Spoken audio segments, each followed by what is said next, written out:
Assalamualaikum warahmatullahi taala wabarakatuh. Alhamdulillah wassalatu wassalamu ala sayyidina Muhammad wa ala alihi wa sahbihi ajmain. Rabbi shrah li sadri wa yassir li amri wa hlul 'uqdatam min lisani yafqahu qawli. Subhanaka la ilma lana illa ma 'allamtana innaka antal alimul hakim. Pertama-tama kali marilah kita bersyukur kehadirat Allah Subhanahu wa taala kerana dengan limpah kurnianya kita masih lagi hidup dalam lingkungan iman Islam dan ihsan, dan sama-sama kita sentiasa bertaubat kepada Allah akan segala dosa yang telah kita lakukan sama ada kita sedar atau tidak. Pada kali ini saya ingin menyambung sedikit dalam masa yang singkat, ya, secara ringkas tentang kalimah la ilaha illallah. Pada video yang lalu, yang terakhir, saya telah menyatakan tentang penghayatan kalimah la ilaha illallah, iaitu apabila kita menyebut la ilaha illallah itu kita menghakikatkan, ya, bahawa tiada Tuhan melainkan Allah, ya, atau tiada zat yang kaya dari yang lainnya dan berkehendak kepada yang lainnya melainkan Allah. Itulah zat yang kaya dari yang lainnya dan berkehendak yang lainnya kepadanya, ya. Dan video yang lalu itu saya ada sediakan linknya di bawah, dan hendaklah dirujuk terlebih dahulu sebelum menonton video ini, ya. Kerana jika tidak ditonton video yang lalu, maka kemungkinan besar kita akan mengalami kesalahpahaman tentang apa yang nak saya perkatakan dalam video ini. Apabila kita bersyahadah, ya, kita menghakikatkan di dalam hati kita bahawa tiada Tuhan melainkan Allah, ya, hanya Allah Ta'ala itulah Tuhan semata-mata, ya, dan bahawa tiada zat yang wajib berwujud melainkan Allah, tiada zat yang kaya dari yang lainnya dan berkehendak yang lainnya kepadanya melainkan Allah Ta'ala. Dan di dalam kalimah ini terkandunglah segala sifat-sifat ketuhanan, ya, yang kita nafikan dan kita isbatkan. Ya, kita nafikan sekira-kira ada pada yang lain daripada Allah Ta'ala, kemudian kita nafikan, ya, dan kita isbatkan hanya Allah Ta'ala itulah, ya, zat yang kaya. Memang tiada Tuhan selain Allah, tiada zat yang kaya melainkan Allah. Tetapi kalimah la ilaha illallah itu mengatakan tiada Tuhan melainkan Allah adalah satu penegasan, ya, penegasan bahawa memang tidak ada Tuhan melainkan Allah, ya. Baik, bagaimanakah penghayatan kalimah la ilaha illallah ini pada martabat orang-orang kamil, ataupun pada martabat wali Allah, ataupun pada martabat al-muntahi.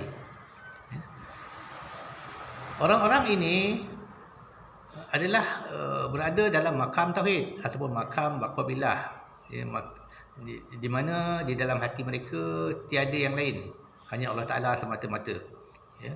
Melihat mereka akan alam ini ataupun dalam kehidupan bahawa hakikatnya yang mencipta ataupun yang menggerakkan ataupun segala-galanya hanya Allah semata-mata, ya. Kekal ingat mereka di dalam hati mereka bahawa Allah Ta'ala itulah sahaja yang wujud pada hakikatnya, ya. Inilah yang dimaksudkan oleh Allah Ta'ala dalam Al-Quran, yang bermaksud di mana saja kamu menghadap, di situlah wajah Allah, ya. Boleh semak balik Al-Quran ayat ini dan surahnya, ya. Di mana mereka menghadap, di situlah mereka ingat akan Allah Ta'ala, tiada lain melainkan Allah, ya.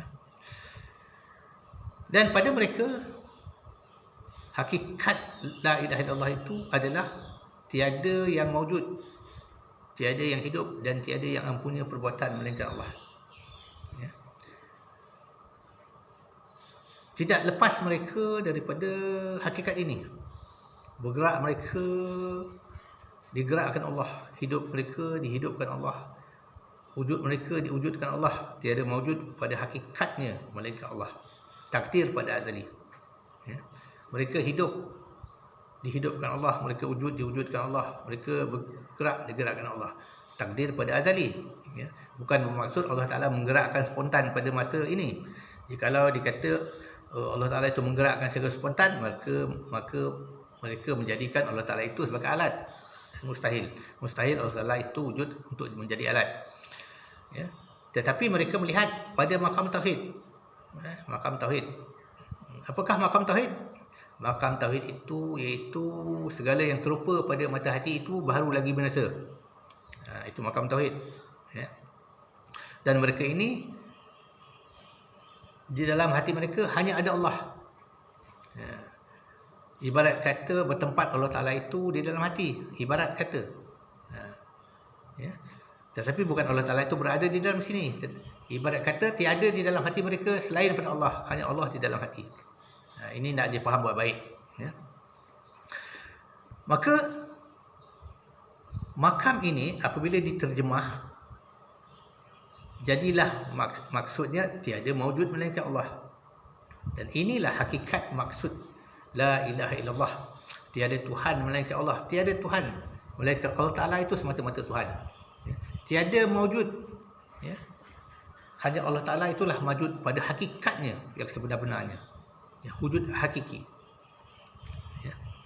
Inilah maksud pada makam wali Allah, pada makam mahabbah, pada makam muntahi. Maksud maksud la ilaha illallah, tiada maujud melainkan Allah. Tetapi harus diingat, ya, makna ini adalah penjabaran ataupun nukilan daripada makam tauhid. Ya. Makam itu apabila diterjemah jadilah maksud tiada maujud melainkan Allah. Ya. Bukan bermaksud makna la ilaha illallah itu tiada maujud melainkan Allah. Kerana maksud la ilaha illallah itu tiada Tuhan melainkan Allah. Ya. Dari segi bahasa, ilaha itu Tuhan. Ya. Tuhan. Iaitu satu zat yang maha sempurna. Itu maksud ilah. Ya. Bukanlah maksudnya tiada la ilaha illallah itu tiada maujud melainkan Allah. Ya. Jadi nanti bertukar pula la maujud illallah, bukan la ilaha illallah. Ini harus dipaham. Ya. Harus dipaham. Sama juga tentang zikir. Contohnya, saya bagi contoh zikir hakikat. Zikir syariat itu la ilaha illallah. Zikir hakikat itu la maujud illallah. La maujud illallah. Tetapi bukanlah bermakna bertukar makna la ilaha illallah tu daripada tiada Tuhan melainkan Allah kepada la maujud illallah. Ini harus dipaham baik-baik. Ya. La maujud illallah tu adalah nukilan ataupun penafsiran daripada makam tauhid. Makam tauhid. Ya. Maka amatlah bersalahan apabila seseorang itu berzikir di dalam berzikir la ilaha illallah, dia hakikat dalam hatinya tiada maujud melainkan Allah. Disebut di dalam hatinya tiada maujud illallah. Tidak benar begitu. Kerana la maujud illallah itu seperti mana saya katakan tadi adalah nukilan tentang makam tauhid. Makna la ilaha illallah itu tetap tiada Tuhan melainkan Allah. Hakikatnya tetap tiada zat yang kaya daripada yang lainnya dan yang lain itu berkehendak kepada dia. Melainkan Allah Ta'ala itulah zat yang kaya dari yang lainnya dan berkehendak yang lainnya kepadanya.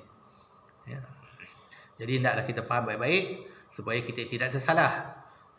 Tersalah apabila kita berzikir, kita menghakikatkan la ilaha illallah itu tiada maujud melainkan Allah. Tidak. Ya. Itu adalah makam tauhid. Ya, makam tauhid apabila dinukil atau ditafsir, maka jadilah la maujud illallah. Ya. Bahkan pada orang-orang makam wali ini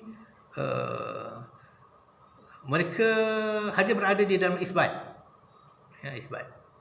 Tiada lagi nafi bagi mereka kerana telah tamkin makrifat bahawa tiada yang maujud melainkan Allah pada hakikatnya. Ya, yang maujud hanya Allah.